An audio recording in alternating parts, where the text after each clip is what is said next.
Hi friends, Jesus with us ಚಾನೆಲ್ಗೆ ನಿಮಗೆ ಮತ್ತೆ ಸ್ವಾಗತ. ದಯವಿಟ್ಟು ವಿಡಿಯೋವನ್ನು ಸ್ಕಿಪ್ ಮಾಡದೆ ಪೂರ್ತಿ ನೋಡಿ ದೇವರ ವಾಕ್ಯವನ್ನು ಸಂಪೂರ್ಣ ತಿಳಿಯುವಿರಿ. ನೀವು ಫಸ್ಟ್ ಟೈಮ್ ನಮ್ಮ ಚಾನೆಲ್ಗೆ ಬಂದಿದ್ದಾರೆ, ದಯವಿಟ್ಟು ಸಬ್ಸ್ಕ್ರೈಬ್ ಮಾಡಿ. ವಿಡಿಯೋವನ್ನು ಲೈಕ್ ಮಾಡಿ, ವಿಡಿಯೋವನ್ನು ನಿಮ್ಮ ಸ್ನೇಹಿತರಿಗೆ ಶೇರ್ ಮಾಡಿ. ನಿಮ್ಮಿಂದ ನಮಗೆ ಹೊಸ ವಿಡಿಯೋ ಮಾಡಲು ಸ್ಫೂರ್ತಿ ಸಿಗುತ್ತದೆ.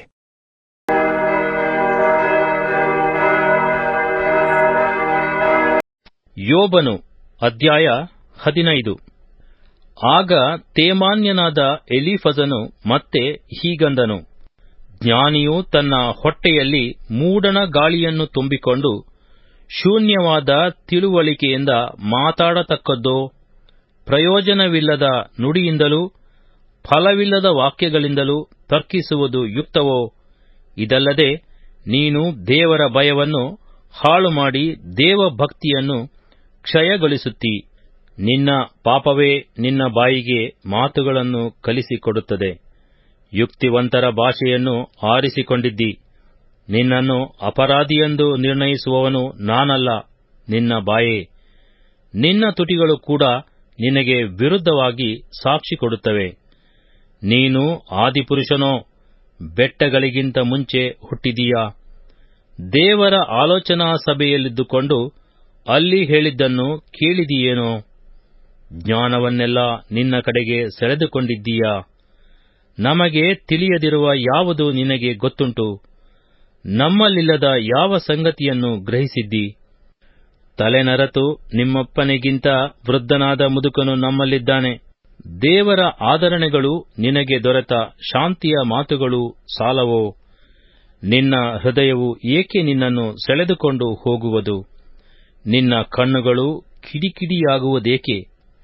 ನೀನು ದೇವರಿಗೆ ವಿರುದ್ಧವಾಗಿ ತಿರುಗಿ ಬಿದ್ದು ಬಾಯಿಂದ ಮಾತುಗಳನ್ನು ಸುಮ್ಮನೆ ಸುರಿಸುತ್ತೀಯಲ್ಲ. ನರನು ಎಷ್ಟರವನು? ಅವನು ಪರಿಶುದ್ಧನಾಗಿರುವುದು ಸಾಧ್ಯವೋ? ಸ್ತ್ರೀಯಲ್ಲಿ ಹುಟ್ಟಿದವನು ನೀತಿವಂತನಾಗಿರಬಹುದೇ? ಆಹಾ, ತನ್ನ ದೂತರಲ್ಲಿಯೂ ಆತನು ನಂಬಿಕೆಯಿಡುವುದಿಲ್ಲ. ಆಕಾಶವು ಆತನ ದೃಷ್ಟಿಯಲ್ಲಿ ನಿರ್ಮಲವಾಗಿರದು. ಹೀಗಿರಲು ಅಧರ್ಮವನ್ನು ನೀರಿನಂತೆ ಕುಡಿಯುತ್ತಾ ಅಸಹ್ಯನೂ ಕೆಟ್ಟವನೂ ಆದ ನರಜನ್ಮದವನು ಮತ್ತೂ ಅಶುದ್ಧನಲ್ಲವೇ? ಕೇಳು, ನಾನು ಒಂದು ಸಂಗತಿಯನ್ನು ತಿಳಿಸುವೆನು, ಕಂಡದ್ದನ್ನೇ ವಿವರಿಸುವೆನು. ದತ್ತ ದೇಶದ ಬಾಧ್ಯತೆಯನ್ನು ಕಳಕೊಳ್ಳದೆ ಪರದೇಶಿಗಳ ಬಳಕೆಯಿಲ್ಲದ ಜ್ಞಾನಿಗಳು ಇದೇ ಸಂಗತಿಯನ್ನು ತಮ್ಮ ಪಿತೃಗಳಿಂದ ಕೇಳಿ ಮರೆಮಾಚದೆ ಪ್ರಕಟಿಸಿದ್ದಾರೆ. ಹಿಂಸಕನಿಗೆ ಎಷ್ಟು ವರುಷಗಳು ನೇಮಕವಾಗಿವೆಯೋ ಅಷ್ಟು ಕಾಲವು ಆ ದುಷ್ಟನು ಪೀಡಿತನಾಗಿಯೇ ಇರುವನು. ಅಪಾಯಗಳ ಸಪ್ಪಳವು ಅವನ ಕಿವಿಯಲ್ಲೇ ಇರುವುದು. ತಾನು ಸುಖವಾಗಿರುವಾಗಲೂ ಸೂರೆಗಾರನು ತನ್ನ ಮೇಲೆ ಬೀಳುವನೆಂದು ಭಯಪಡುವನು. ಕತ್ತಲೊಳಗಿಂದ ತಾನು ಹಿಂದಿರುಗುವೆನೆಂಬ ನಂಬಿಕೆಯಿಲ್ಲದೆ ಕತ್ತಿಯು ತನಗಾಗಿ ಕಾದಿದೆ ಎಂಬುದಾಗಿಯೂ ರೊಟ್ಟಿ ಎಲ್ಲಿ ಎಂದು ಹುಡುಕುತ್ತಾ ಅಲೆದಾಡುವೆನೆಂಬುದಾಗಿಯೂ ನಿಶ್ಚಯಿಸಿಕೊಂಡು ಆ ಕತ್ತಲಿನ ದಿನವು ತನ್ನ ಪಕ್ಕದಲ್ಲಿ ಸಿದ್ಧವಾಗಿದೆ ಎಂದು ತಿಳಿದುಕೊಂಡಿರುವನು. ಸಂಕಟವೂ ಪೇಚಾಟವೂ ಯುದ್ಧ ಸನ್ನದ್ಧ ರಾಜರಂತೆ ಅವನನ್ನು ಹೆದರಿಸಿ ಸೋಲಿಸುವವು. ಅವನು ದೇವರಿಗೆ ವಿರುದ್ಧವಾಗಿ ಕೈಚಾಚಿ ಸರ್ವಶಕ್ತನಿಗೆ ಎದುರು ನಿಂತು ಶೂರನಂತೆ ಮೆರೆದನಲ್ಲ. ಹೆಬ್ಬುಗುಟುಗಳಿಂದ ಕೂಡಿದ ಗುರಾಣಿಯನ್ನು ಹಿಡಿದು ಕುತ್ತಿಗೆಯನ್ನೆತ್ತಿಕೊಂಡು ಆತನ ಮೇಲೆ ಬೀಳಬೇಕೆಂದು ಓಡಿದನು. ಅವನು ಮುಖದಲ್ಲಿ ಕೊಬ್ಬೇರಿಸಿಕೊಂಡು ಸೊಂಟದಲ್ಲಿ ಬೊಜ್ಜನ್ನು ಬೆಳೆಸಿಕೊಂಡಿದ್ದನು. ಅವನು ಹಾಳು ಪಟ್ಟಣಗಳಲ್ಲಿ ಸೇರಿಕೊಂಡು ದಿಬ್ಬಗಳಾಗಿ ಹೋಗಲಿ, ಯಾರೂ ವಾಸಿಸದಿರಲಿ ಎಂದು ಶಾಪ ಹೊಂದಿದ ಮನೆಗಳೊಳಗೆ ವಾಸವಾಗಿದ್ದನು. ಇಂಥವನು ಐಶ್ವರ್ಯವಂತನಾಗುವುದಿಲ್ಲ, ಅವನ ಆಸ್ತಿಯು ನಿಲ್ಲುವುದಿಲ್ಲ.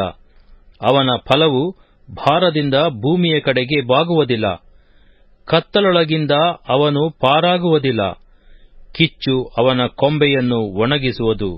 ದೇವರ ಬಾಯ ಶ್ವಾಸದಿಂದ ಬಡಿಸಿಕೊಂಡು ಹೋಗುವನು. ಅವನು ಭ್ರಮೆಗೊಂಡು ಶೂನ್ಯವಾದದ್ದರ ಮೇಲೆ ನಂಬಿಕೆಯಿಡದಿರಲಿ. ಇಟ್ಟರೆ ಅವನಿಗಾಗುವ ಪ್ರತಿಫಲವು ಶೂನ್ಯವೇ. ಅವನ ಕಾಲವು ಕೊನೆ ಮುಟ್ಟುವುದಕ್ಕೆ ಮುಂಚೆಯೇ ಆ ಪ್ರತಿಫಲವು ತಲುಪಿಬಿಡುವುದು. ಅವನ ಗರಿಯು ಹಸುರಾಗಿರುವುದಿಲ್ಲ, ದ್ರಾಕ್ಷೆಯ ಬಳ್ಳಿಯಂತೆ ಅವನು ತನ್ನ ಮಾಗದ ಫಲವನ್ನು ಹಾಳು ಮಾಡಿಕೊಳ್ಳುವನು. ಎಣ್ಣೆಯ ಮರದ ಹಾಗೆ ತನ್ನ ಹೂವುಗಳನ್ನು ಉದುರಿಸಿಬಿಡುವನು. ಭ್ರಷ್ಟರ ಸಂಘವು ನಿರರ್ಥಕ. ಬೆಂಕಿಯು ಲಂಚಕೋರರ ಗುಡಾರಗಳನ್ನು ಸುಟ್ಟು ಹಾಕುವುದು. ಅವರು ಹಿಂಸೆಯನ್ನು ಗರ್ಭಧರಿಸಿ ಶ್ರಮೆಯನ್ನು ಹೆರುವರು. ಅವರ ಹೊಟ್ಟೆಯು ಕಲ್ಪಿಸುವುದು ಮೋಸವೇ. ಯೋಬನು ಅಧ್ಯಾಯ 16. ಆಗ ಯೋಬನು ಹೀಗೆ ಉತ್ತರ ಕೊಟ್ಟನು.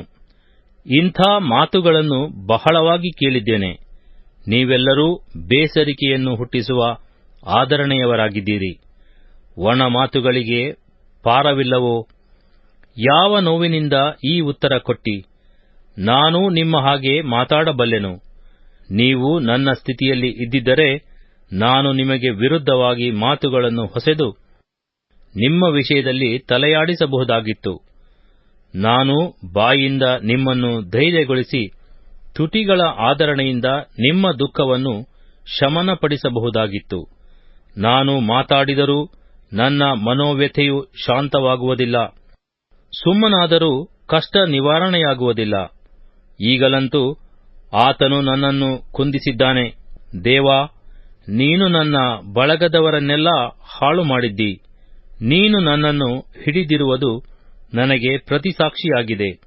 ನನ್ನ ಕ್ಷೀಣತ್ವವು ನನಗೆ ವಿರುದ್ಧವಾಗಿ ಎದ್ದು ನನ್ನ ಮುಖದ ಮುಂದೆ ಸಾಕ್ಷಿ ಕೊಡುತ್ತದೆ. ಆತನ ಸಿಟ್ಟು ನನ್ನನ್ನು ಸೀಳಿ ಹಿಂಸಿಸುತ್ತಿದೆ. ಆತನು ನನ್ನ ಮೇಲೆ ಹಲ್ಲು ಕಡಿದಿದ್ದಾನೆ. ನನ್ನ ವಿರೋಧಿಯು ನನ್ನ ಮೇಲೆ ದೃಷ್ಟಿಯನ್ನು ತೀಕ್ಷ್ಣ ಮಾಡಿದ್ದಾನೆ. ನನಗೆ ವಿರುದ್ಧವಾಗಿ ಹಲವರು ಗುಂಪು ಕೂಡಿ ಬಾಯಿ ಕಿಸಿದು ನನ್ನನ್ನು ಅಣಕಿಸಿ ಛೀ ಎಂದು ನನ್ನ ದವಡೆಯ ಮೇಲೆ ಬಡಿದಿದ್ದಾರೆ. ದೇವರು ನನ್ನನ್ನು ತುಂಟರಿಗೆ ಒಪ್ಪಿಸಿ ಕೆಟ್ಟವರ ಕೈಗೆ ಎಸೆದು ಬಿಟ್ಟಿದ್ದಾನೆ. ನಾನು ನೆಮ್ಮದಿಯಿಂದಿದ್ದಾಗ ಆತನು ನನ್ನನ್ನು ಒಡೆದು ಹಾಕಿದನು. ಕತ್ತು ಹಿಡಿದು ನನ್ನನ್ನು ಚೂರು ಚೂರು ಮಾಡಿದನು. ನನ್ನನ್ನು ಗುರಿ ಮಾಡಿಕೊಂಡಿದ್ದಾನೆ. ಆತನ ಬಾಣಗಳು ನನ್ನನ್ನು ಮುತ್ತಿಕೊಂಡಿವೆ.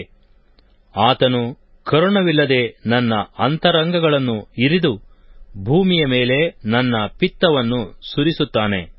ನನ್ನನ್ನು ಒಡೆದೊಡೆದು ಶಿಥಿಲಪಡಿಸಿ ಶೂರನ ಹಾಗೆ ನನ್ನ ಮೇಲೆ ಓಡಿ ಬರುತ್ತಾನೆ. ಗೋಣಿಯನ್ನು ಹೊಲಿದು ಮೈಮೇಲೆ ಹಾಕಿಕೊಂಡಿದ್ದೇನೆ. ನನ್ನ ಕೊಂಬನ್ನು ಧೂಳಿನಲ್ಲಿ ತಗ್ಗಿಸಿಕೊಂಡಿದ್ದೇನೆ. ಕಣ್ಣೀರು ಸುರಿಯುವುದರಿಂದ ನನ್ನ ಮುಖವು ಕೆಂಪಾಗಿ ಹೋಗಿದೆ. ರೆಪ್ಪೆಯ ಮೇಲೆ ಮರಣಾಂಧಕಾರವು ಕವಿದಿದೆ. ಆದರೆ ನನ್ನ ಕೈ ಯಾವ ಬಲಾತ್ಕಾರವನ್ನು ಮಾಡಿದಲಿಲ್ಲವಲ್ಲ. ನನ್ನ ವಿಜ್ಞಾಪನೆಯು ನಿರ್ಮಲವಾದದ್ದು. ಭೂಮಿಯೇ, ನನ್ನ ರಕ್ತವನ್ನು ಮುಚ್ಚಬೇಡ. ನನ್ನ ಮೊರೆಗೆ ಬಿಡುವು ಸಿಕ್ಕದಿರಲಿ. ಆಹಾ, ಈಗಲೂ ನನ್ನ ಕಡೆಯ ಸಾಕ್ಷಿಯು ಆಕಾಶದಲ್ಲಿ ಉಂಟು. ನನ್ನ ಪಕ್ಷದ ಹೊಣೆಗಾರನು ಮೇಲಣ ಲೋಕದಲ್ಲಿದ್ದಾನೆ. ಗೆಳೆಯರೋ ನನ್ನನ್ನು ಹೀನೈಸುವವರಾಗಿದ್ದಾರೆ. ನನ್ನ ನ್ಯಾಯವನ್ನು ದೇವರ ಮುಂದೆಯೂ ಮಾನವನ ನ್ಯಾಯವನ್ನು ಅವನ ಮಿತ್ರನ ಮುಂದೆಯೂ ಸ್ಥಾಪಿಸಲಿ ಎಂದು ದೇವರಿಗೇನೇ ಕಣ್ಣೀರು ಸುರಿಸುತ್ತೇನೆ. ನಾನು ಹಿಂದಿರುಗದ ದಾರಿಯನ್ನು ಕೆಲವು ವರುಷಗಳೊಳಗೇ ಹಿಡಿಯುವೆನಲ್ಲವೇ?